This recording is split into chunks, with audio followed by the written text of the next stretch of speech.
pangarap, san man umabot tayo. Pati ko rin ang mga tagapagpakinig ng programang Buhay OFW ngayon sa DWDD 1134 Armed Forces Radio.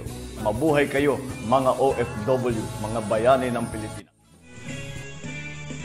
Okay, magandang buhay Luzon, Visayas, Mindanao. Narito naman po tayo sa programang Buhay OFW ngayon, Bantay at Kasangga. Maraming salamat sa mensahe po ng ating Pangulong BBM. Thank you po sa pagsuporta niyo sa ating mga OFW. Okay, at syempre ngayon makita niyo may katabi tayo na beautiful lady. Siya po ang ating partner sa media, walang iba kundi si Shane. Shane, pakilala mo yung sarili at bumati ka sa ating followers and viewers. Okay, good morning po sa inyo pong lahat dito sa ating programa ni Mysteri Alpha. Siyempre tayong dalawa. Oo nga, okay. Kasi nag-collab na po kasi kami sa kanyang OFW. Buhay OFW ngayon. At of course yung sa akin pong programa Usapang Kabayan.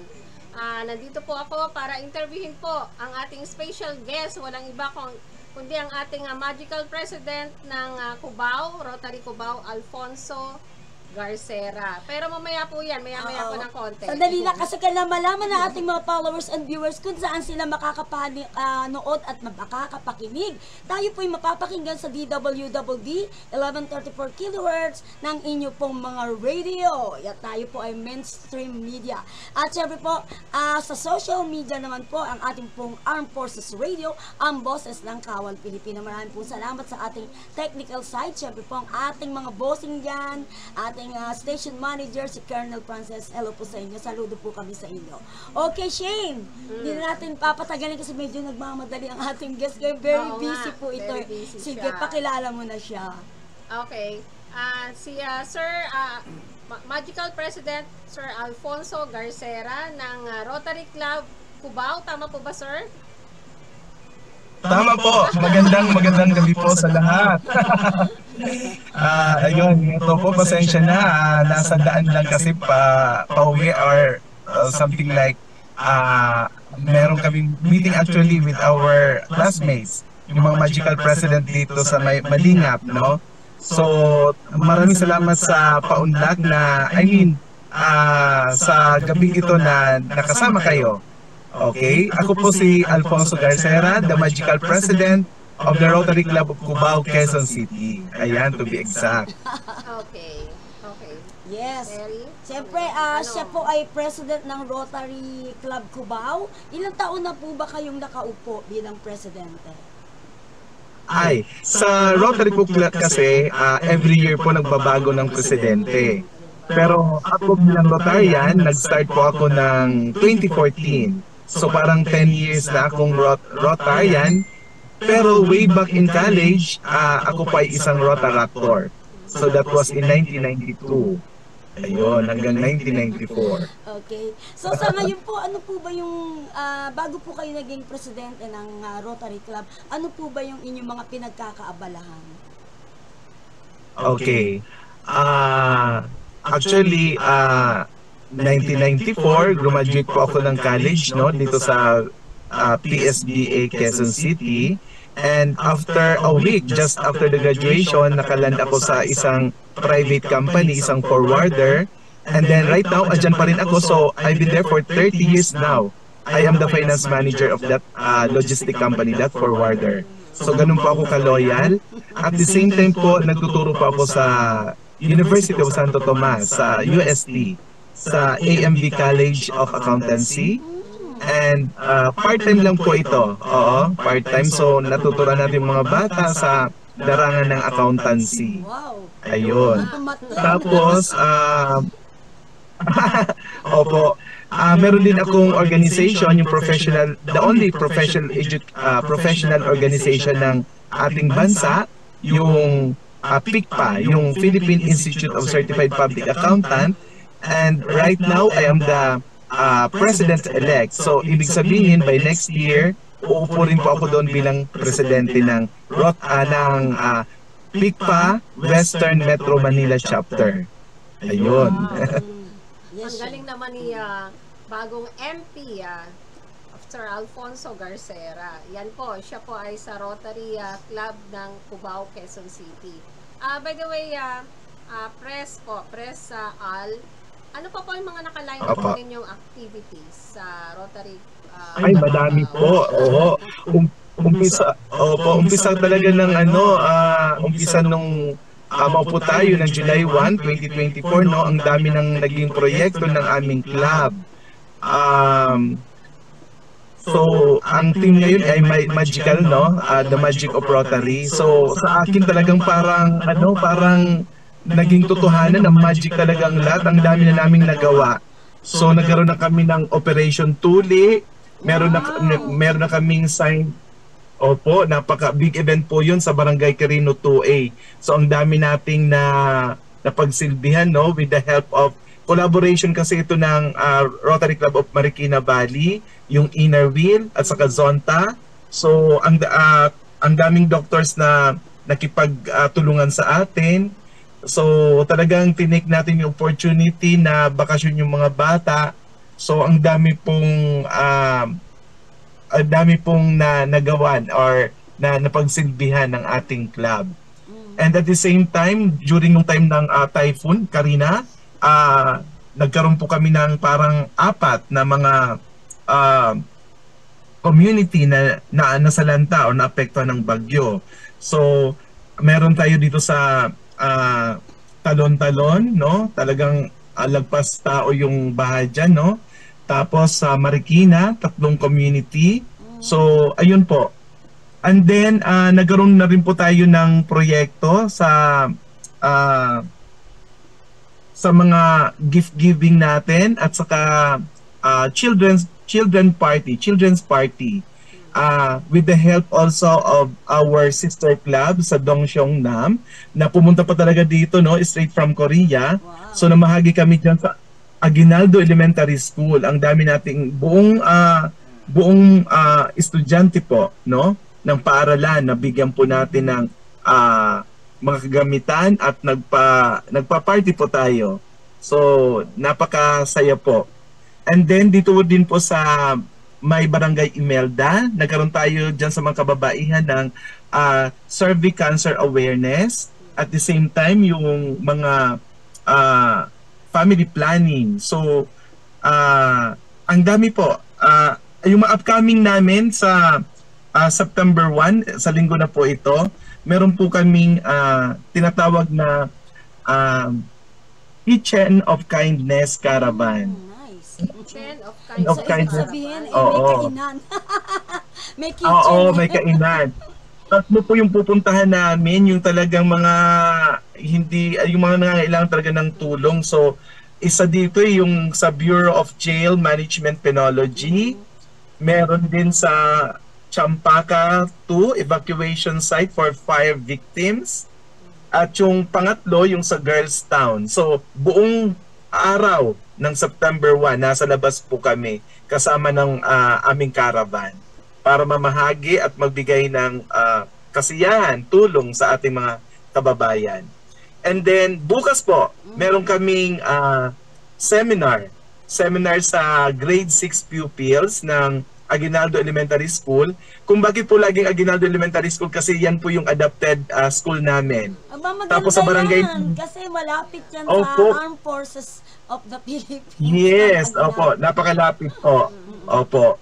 So, ano po, 2 barangay pa yung aming adopted barangays, no, yung Barangay Quirino 2A at saka Barangay Silangan. Sa Barangay Silangan noong July 17, nag-install po kami dyan ng 4-way test markers. Ayun, butit na alala ko. So, ang dami na po mga projects talaga namin. Nag-open na rin po kami ng parang, ng aming Room of Legacy, yung mga talagang kung anong mga napatunayan ng Rotary Club of Cubao, parang inilan sa publiko, no? And at the same time, yung bukas namin, meron kaming seminar para sa mga grade 6 pupils. So, with the help of our resource speaker, yung immediate past president ko, si Michael Garcia, siya po yung mag-lecture about the 4-way test. mainam po to kasi yung mga teenager natin, no, matuturuan namin kung ano talaga yung may isa ka buhay yung four-way test kasi ito naman talaga yung pamantayan natin, parang is it the truth, fair to all concerned, will it build goodwill and better friendship. So ayun po yung ipinaparating namin. So hindi lang po lahat sa pagtulong na sa pamamagitan ng tinapay or isda or livelihood, but then yung food para po sa individuality na para maging isang ganap na tao. Ayun po. And then lastly, as of now, no, yung outreach naming gagawin din sa Aita community sa Sitio Baag sa Tarlac. So ito po ibang outreach program ito kasi aside doon sa outreach program, meron siyang cultural immersion. So doon po kami ng hapon hanggang umaga. So makikiano talaga kami kung ano yung buhay nila, no? Ginawa na to nung namin dati pa way back in college, pero ngayon babalikan namin sila. Iba ang community lang ito, no? So magkakaroon kami ng cultural nights, tuturuan namin sila. So magpapakitang gilas sila anong mga talent meron sila. So sasayaw, kakanta, and so on, yung mga dance, no, nila na yes, yung katutubo natin. And at the same time, kami naman tutulungan natin sila kung ano yung mga hindi nila alam. Kung sa mga bata, yung pagtututbrush, tamang pagtutbrush, anong paggamit nung, ano yung dapat gawin para maging malinis palagi. And at the same time, mga eating habits. So, ayun po yung, as of na yung in-store namin sa Rotary Club of Cubao. Aside pa sa aming pawika na sa Naik, Cavite. Wow. So, ang dami po Parang talaga. sila yung the grupong walang pahinga. Oo nga. Walang pahinga nga. Ang tanong natin Totoo po yan. kay Sir Al, ano pa ang nag-udyok sa inyo para maging gusto ninyo na maging isang presidente ng isang prestigious group na masasabi ko ang Rotary, na napakaraming ginagawa. Ano po ba ang talagang layunin ninyo at kayo po ay napunta dyan na walang pahinga na halos? Opo. Ganito po yan, no? Kung mamarapatin nyo lang, bata pa ako noon ng parang ma-expose ako sa, alam niyo po ang hirap kasi ang pamilya namin. I came from Bicol, from Matnog, Sorsogon. Napaka parang isolated place talaga na parang kung naandun ka nung panahon namin, parang hindi mo maisip kung paano kami nabubuhay. Ayun. So, as early as grade 6 pa lang po, nagtitinda alam mo yung tumutulong ako sa nagtitinda doon, naglalako ng tinapay sa umaga, madaling araw. So as early as 4 o'clock in the morning, gising na po ako. So tumutulong po ako ng ganun, pero ang kapalit po nun may 4 pesos ako. 4 pesos. Alam niyo po yung 4 pesos noon, napaka-halaga na po. Yung pamasahe ko lang nung going to school is 75 cents, no? So ang laki ng pera ko noon, ang dami kong ipon, magaling ako mag-ipon, no? So hanggang high school yung ginagawa ko. Pero sa aking realization, ngayong nagtapos ako, kasi ako tinulungan din ako ng kapatid ko para makapag-aral, na hindi ko nga alam kung ano yung accountancy na yan. Basta sabi ko gagawin ko lang kung ano yung kaya ko, no? Pero nagkaroon ng ng magandang resulta. So ngayon parang ang sa akin naman, ang lahat ng ito para sa buhay natin is stewardship, parang ganun lang. So ako parang naghahanap ako ng kaparehas kong noon, no? Na parang nasa kayong mga batang kagaya ko noon, nung ako, na parang naghahanap ng tulong na kung hindi mo matutulungan sa pagkakataon na kailangan nila, saan kaya sila mapupunta? So, andun yung aking puso sa mga taong nangangailangan talaga ng tulong na, kumbaga sa ngayon kasi, lalo na't may organisasyon tayo na kagaya ng Rotary na handa rin tumulong sa mga nangangailangan. So, parang yun yung aking plataforma na makatulong. Walang ibang pakay kundi makatulong. Ayun po. Kaya pala, ang kanya palang experience ay talagang dumaan sa hirap. Kaya parang nararamdaman niya. Sobra po. Yung pag tumutulong sila, napakasaya, diba? Okay, Shane, baka may dagdag ka pang tanong. Ayun po. So sa dami po ng inyong mga proyekto sa Rotary at although magka-Rotarian po tayo, sir, magkaiba lang ng club. Opo. Opo. Nabibilib tuloy ako kung nakakapagpahinga ka pa ba? O may time ka pa ba sa iyong pamilya? Oo nga, ayun din ang tatanong Kailangan po time management talaga, kailangan po. Kasi hindi pwedeng i-compromise po, lalo na yung health natin. Kailangan dapat mas energetic tayo para mas madami pa yung matulungan. So as a Magical President right now po, Sir Al, meron din po ba kayong future collaboration with other organization like for example Eagles Club, Lions Club, so forth and so on?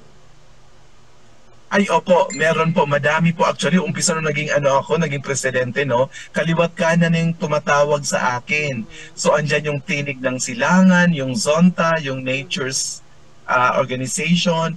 Ang dami po. And nakapag-collaborate na actually kami, Inner Wheel, oo.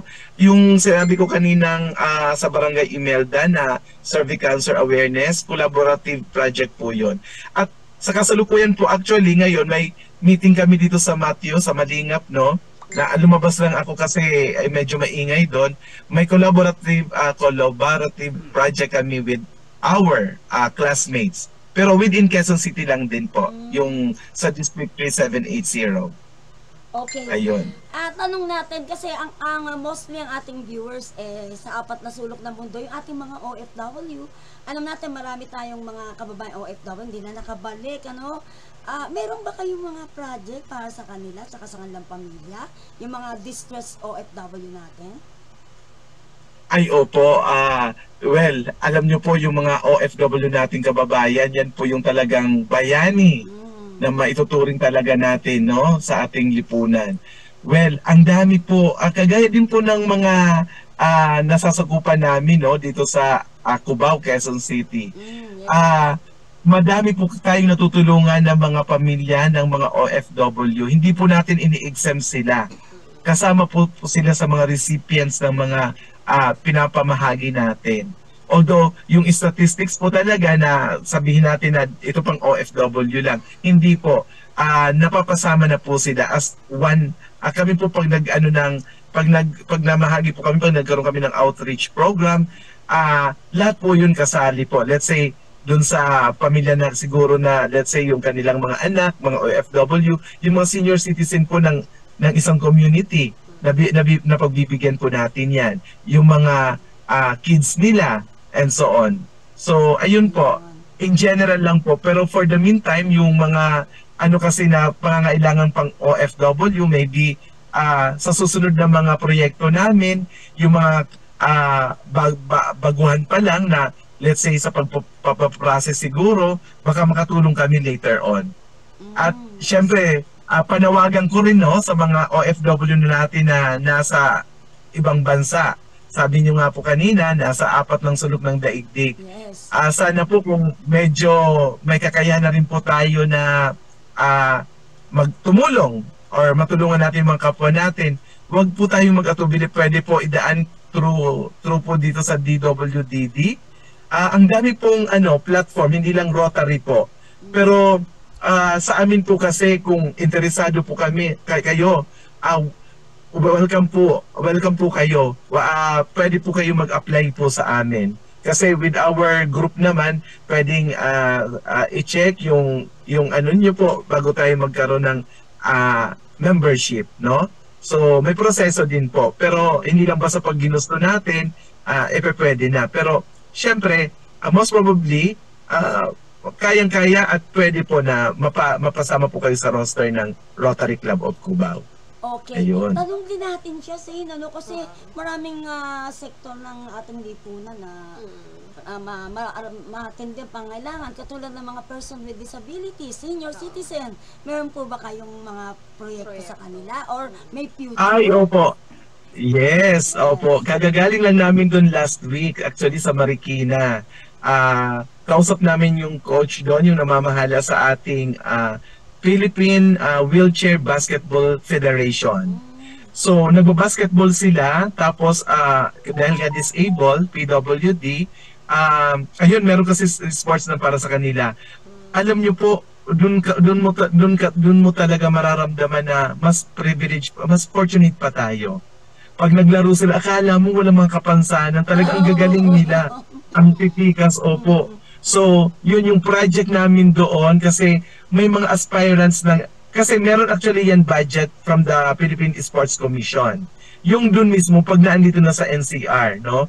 Pero ang aming problema kasi, di po ba yung Rotary Club, yung Rotary, ang pinaka-project na is yung sa Polio, may mga PWD po na talagang biktima ng polio. So, na-amaze nga kami nung pumunta kami, no, during our interview with them. So, ang aming tutulungan ngayon is yung galing probinsya na gusto rin makarating dito at mag-join sa Wheelchair Basketball Federation. So, yung mga magta-try out, tutulungan natin na kupkupin sila dito for 2 months para mag-ensayo, and then kung talagang may kakayahan sila, then saka pa lang kasi sila mapapabilang doon sa mga merong support ng government. Pero doon sa mga magta-try out, wala po talaga. Kaya yun ang aming gustong tulungan na makapunta ng Manila. So, yung kanilang food, yung kanilang accommodation, yung transportation, so yung araw-araw pangangailangan, yun ang gusto namin i-support. At ilalatag namin yan para magkaroon kami ng grant. Ayun po. Ayun, ang galing. Okay. Siguro, kung meron pa kami hindi natanong na sa'yo, go ahead. Dagdag mo kung ano man yun. Ay, opo. So far, wala naman na siguro. Basta yun, as we go, opo, ang ano lang namin, yung pangungumbida, no, na kahit man kung hindi kayo mag-join po sa mga tagapakinig natin, no, kahit hindi po kayo mag-join sa kung ano mang organization, yung pagtulong po kasi sa kapwa, ano niyan sa atin, kaya nakaakibat na po ba? Kaya sana ipagpatuloy nyo lang po kasi iba po yung nakakatulong tayo, iba po yung pakiramdam. And at the same time, yung sa nakakatanggap ng tulong natin, isang napakalaking biyaya para sa kanila na kung ikukumpara natin sa atin parang maliit lang, payak lang yun, no? Pero sa kanila pag binigay natin, napakalaki po. So, ayun lang po, ang kailangan lang natin, magkaroon lang tayo ng pagkakaisa, pagtutulungan, kasi kapwa Pilipino naman po tayo eh. So, yun lang po ang aking mai-advise sa lahat po ng medyo nakakaginhawa na. Actually, kahit ngayon nila nakakaginhawa kung talagang andyan yung ano na. Okay, maraming salamat sa ating naging guest ngayon, si Sir Al ng Rotary Club of Cubao. Ayan, napakasipag po. Thank you so much, sir. Good luck po sa inyo. Okay, Shane, ikwento mo nga, ano ba yung mga naging kaganapan natin nung nakaraan? Oo. Yung last Saturday, nagkaroon ng Rotary Club District 37, Rotary Club 3780 ng Quezon City. Ito po ay headed by Governor Milo Lucinario. So halos lahat po kasi ng club ng Quezon City ay nag-attend po ng public image seminar kung saan naging guest speaker po natin ang lahat ng GMA7 na taga GMA7 po. So nag-share po yung mga taga GMA about dun sa ano po ba ang pwedeng gamitin po natin para mas mapabilis ang promotion, ang advertisement at pagpapakilala po, lalong-lalo na sa mga proyekto po ng Rotary. Ayun. Ang mukhang napakaraming natutunan yung ating mga kasamahan doon, yung mga Rotarian. Yes. Pati yung tamang pag-vlog, no? Yung mga hindi nila dapat gawin, napakaganda noon, na hindi ka dapat na basta gumagamit ng mga o kumukuha ng pag-aari na video ng iba. Yes. Bawal yun, di ba? Oo, tama. Oo. At saka ano ba yung iyong ginawa doon? Kasi itong kasama natin, yung partner Shane natin napaka-popular doon Mukhang marami silang natutulungan panay charity rin ng Rotary, alam niyo naman yun. Oo, puro charity. Oo. At saka isa pa, yung magical president namin ngayon, si Miss Soraya Rieta, ay busy-busy din po sa mga project po ng katulad ng ano ba to? Yung mga autism. Anong nakaraan kasi, last Sunday, nagkaroon kami ng autism project kung saan yung lahat ng mga paintings po ng mga participants po ay naka-display dun sa Rotary Center ng Roses Quezon City. And also, kaya rin naman ako na ipakilala din dun sa ibang distrito po ng Quezon City ay para matulungan din po yung lahat ng mga proyekto rin po nila na ma-expose. Hindi lang po sa kanilang, kumbaga, kasi kulang yung exposure sa totoo lang Terry. Kaya pinakilala ako ni former President Sofia Mara na para malaman din ng mga ibang Rotarians na pwede palang hindi kailangan gumastos ng malaki para may promote ang mga proyekto. True sa akin. Yun nga, idadaan sa akin. So, kumbaga parang isang charity na rin yun na ginagawa namin para matulungan din po yung lahat ng mga Rotarians po. Sabi ko nga, hindi lang sa Quezon City, but also dun sa iba pa rin pong distrito na hindi, kumbaga, iba-iba kasi ang club ng Rotary Iba-iba, kumbaga nationwide yan. Kaya, yun nga, I hope sana po, kasi yung iba kasi ang isip nila pag advertising, malaki, mataas, pero hindi naman. So, depende na yun kung paano mo gagawin at paano mo ipopromote ang isang proyekto. Ayun. Ito, parang narinig ko lang din doon na parang meron din silang parang proyekto sa mga polio. Oo. Laging every year yan, meron silang about sa polio kasi isa yan sa mga malaking proyekto. Actually, meron kaming tawag dito, programa para sa polio na ginaganap namin yan sa Rotary every year. That's an annual event every October. So, malaking event yan. Hindi lang dito sa Pilipinas yan, pati abroad. So, sabay-sabay yan na kumbaga, i-end natin ang polio. And yun ang aim ng lahat ng Rotarians, to end the polio, diba? Yes, kawawa naman din yung mga nagkakaroon talaga ng pag bata. nagkasakit ka ng ganyan. Hindi lang, syempre mga bata, syempre pag lumaki yan, pilay ka, diba? So, yan, isa yan sa mga hoping sana na we end the polio. So, hindi lang po dito sa Pilipinas yan, kundi buong mundo. Ayun, kaya congratulations po sa lahat po ng kasapi at namumuno ng Rotary Club, Diyan yung ginawa sa Rotary Center, yun yata yung pinaka-office, ng lahat. Hindi, for Quezon City lang. Quezon City. Yes, okay, for napakalaking lugar, Siguro, pwede na nating panoorin yung naganap ng mga naging kaganapan doon no Sabado, yung interview natin doon sa mga leader ng iba't ibang Rotary Club. Panoorin po natin kung ano yung mga naging kaganapan. Sayang naman po yung mga speakers natin because we have to schedule this really ahead. Okay, magandang buhay po sa inyong lahat. Ito po si Terry Alpa para sa programang Buhay OFW ngayon, Bantay at Kasangga, na mapapakinggan niyo po sa DWWD Armed Forces Radio, ang boses ng Kawal Pilipino. Sa ngayon po ay kasama rin natin ating partner, walang iba po si Shane. Miss Shane. This is Shane and ako po ay nagre-represent ng RCQC Media Tech under assistant po ng public image with former President Sofia Mara. And of course, ang aking pong programa sa Usapang Kabayan under Margo TV Philippines. And of course, ang ating pangkasamang media partner, pakilala mo sarili mo. I'm Joel Sulante from Parañaquin.net, reporting right now at here in Cubao, Quezon City. Okay, so back tayo, Shane, sa ating mga panauhin ngayon. Simulan mo na siguro, napakilala sila. Okay. Ma'am, can you please introduce yourself po, kayo muna po. Saan club po kayo and your name and your designation? Okay, magandang hapon sa lahat, lalong-lalo na yung ating mga OFW, magigiting na mga silent bayani. At syempre, yung mga tunay na bayani natin, yung mga taga-Armed Forces of the Philippines. Okay, good afternoon po sa lahat. Ako po si Caroline Abangura, past president of the kasalukuyang AG ng Rotary District 37AP. Ito po ay sa Pasok Tamo, Banlang Rotary Club. And ako po yung tumatayong representative ngayon for our club image, public image sa club namin. At dito sa seminar na to, marami akong natutunan, especially sa storytelling. para makakonvince tayo kung ano yung ginagawa po ng Rotary.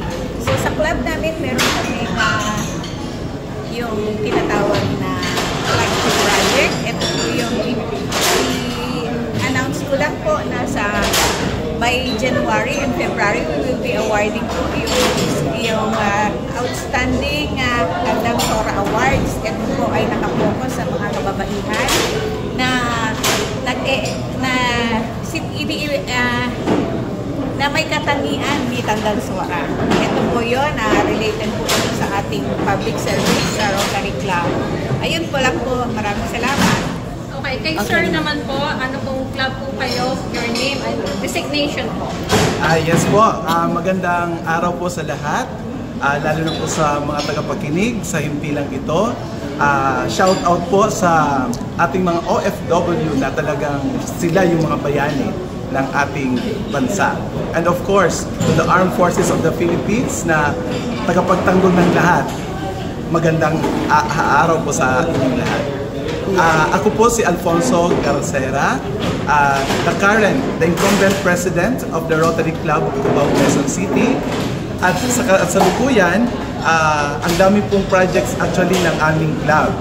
But of course, dito sa inattendan naming seminar right now, ito sa public image, ito po yung isa sa pinaka mahalaga na dapat matutunan ng bawat member ng Rotary Club, no? Kasi syempre kung ano yung imahe na dapat ma-reflect namin sa lahat ng tao, no, na nasa labas, dapat yun ang dapat ay totoo at intact, at yun ang dapat na walang fake, okay? At hindi kayo ma-mislead. So sa ating mga listeners ngayon, sa Rotary po, wala pong ibang adhikain ito kundi ang international motto nga na service above self. So kumbaga, kawang gawa ito, volunteerism lang. So wala kami mga sahod dito, but then we are the people of action, and we want to build a good, not only Philippines, no, but also to the entire world. So kung alam po natin yung Rotary, yung about polio, isa po, ito yung pinaka-proyekto po ng Rotary, no? Dito sila nag-excel. So, sa pamamagitan nitong pag-attend ng seminar, yung mga natutunan namin, dadali namin ito sa aming sariling club para, syempre, yung paglalagay namin sa aming routine, okay, hindi kami mag-mislead at tama ang ginagawa namin.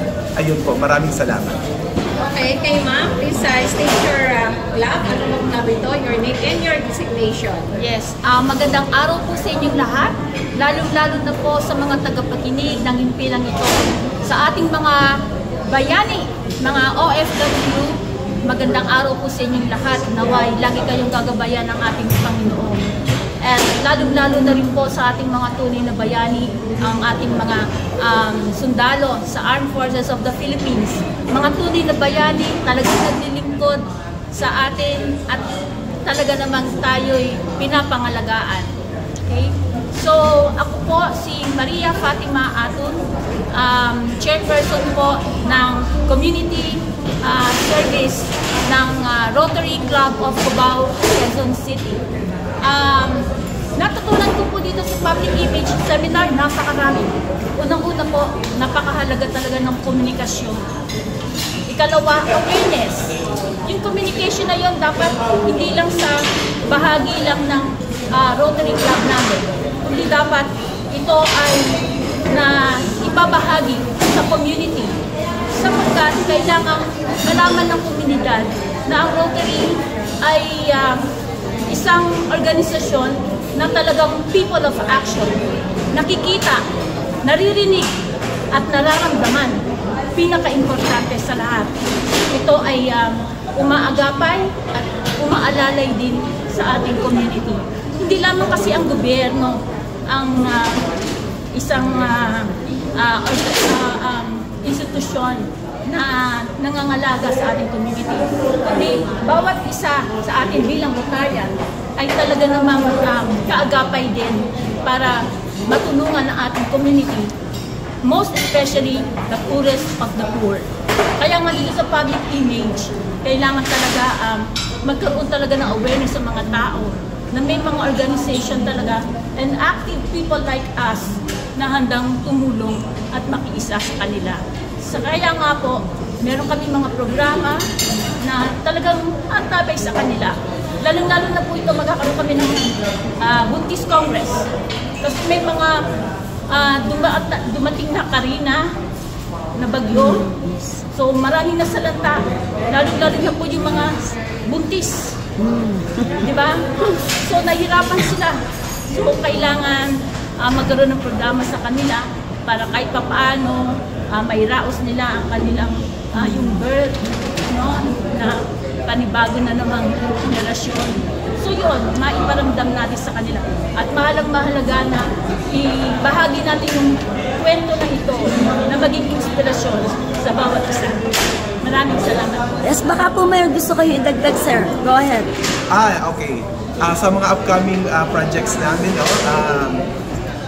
Sa aming pawikan, yung signature project namin, ayun, ngayong September na po, because we know that September is the International Environment Day, no, or month. So, aside from that, meron din kami collaboration with the Philippine Eagle Foundation.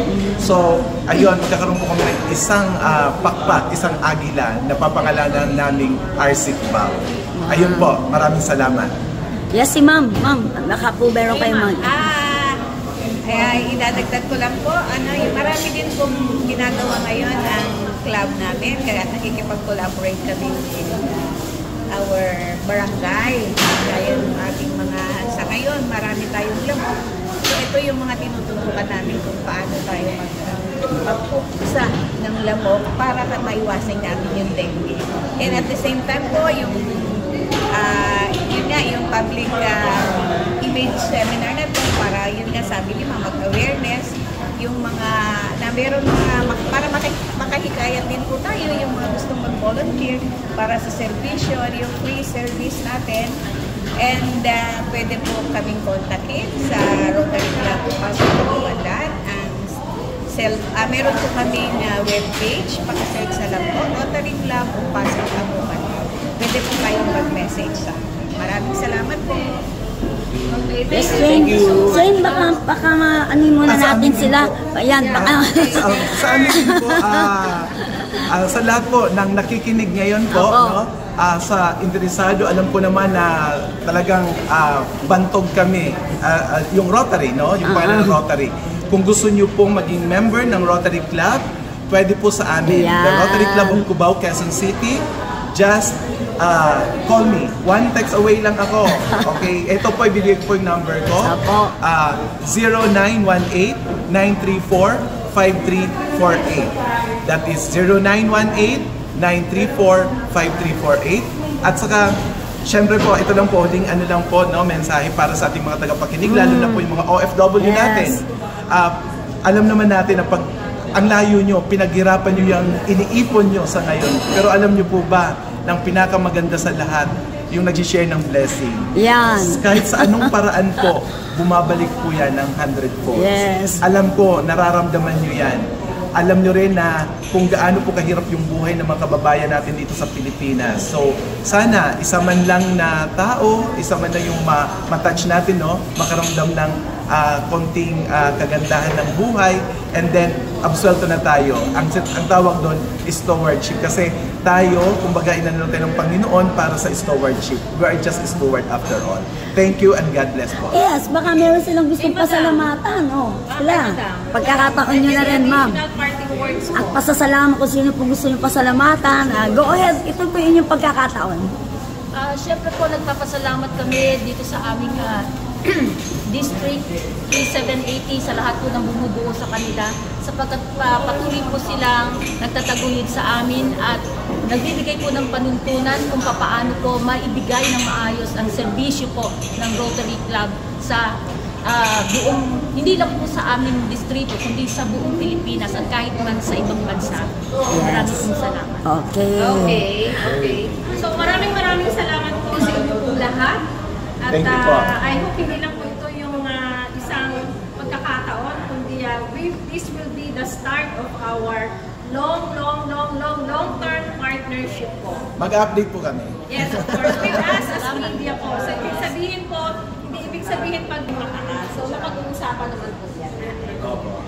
Anyway, maraming salamat po, Miss Terry. Okay, at siyempre po, pasamantala po kami papaalam. Siyempre, maybe one of each day, makumbita ko po kayo sa aming radio program para po talagang complete detalye, mga tulong nyo sa ating mga OFWs at sa ating mga kababayan. Okay, siguro mauna na ako magpaalam. O, ikaw muna, Nes. Go ahead. Okay, and maraming salamat po muli sa inyo pong lahat at sa inyo pong time. And of course, by the way, this is Shane Pen. Dito lang po sa ating programang Usapang Kabayan under Margo TV Philippines and of course, sa aking club, Rotary Club, Quezon City Mediatek. Yes, congratulations po sa lahat ng branch ng Rotary mo, especially yung mga narito kanina, no? Thank you, congratulations. Talagang kitang-kita ko ang sipag ninyo. We are 110 clubs na dito sa District. Yes, okay. Pansamantala na po tayo magpapaalam. Ito po si Terry Alpa para sa programang Buhay OFW ngayon, Bantay at Kasangga sa DWWD Armed Forces Radio, ang boses ng Kawal Pilipino. Maraming salamat po. Thank you. Thank you. Thank you.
Okay, ayan, napanood niyo po ang aming panayam sa mga tatlong masisipag na Rotary leader at syempre yung mga photos and videos na kung saan yun po yung aming kinoverage last Saturday. Yes, Shane, siguro kung wala ka nang babatiin o ano pa man, tayo siguro ay malapit nang magpaalam, ano? Dahil mukhang napakalakas ng ulan ngayon. Oo nga. Problema ko paano ko uuwi. Oo. Ayan. Okay, Yan. thank you so much po sa lahat po ng ating followers and viewers. Patuloy niyo pong likes and share ang ating pong DWWD Armed Forces Radio, ang boses ng Kawal Pilipino. At syempre, ang programa ni Miss Shane, go ahead. Yeah, sa aking programa po every Thursdays under Marco TV Philippines, and entitled po Usapang Kabayan, and good more nights to all of you guys. And yes, of course, sa lahat din po ng followers and viewers ng Marco TV, likes and share nyo rin po, katulad po ng ginagawa nyo sa ating Armed Forces Radio. Yes. Okay, maraming salamat at maulang gabi sa inyong lahat. Ito po si Terry Alpa and of And course, Shane Pe, para sa programang Buhay OFW ngayon! at Philippine News Agency. Tama ba? Philippine News Agency. Usapang Kabayan Oh, pala. Yeah, Usapang Kabayan. Yes, Buhay Under Marco Yes. TV Philippines. Okay, Buhay OFW ngayon at Usapang Kabayan. Kabayan. Maraming salamat po. Good luck. Ingat po kayo. God bless.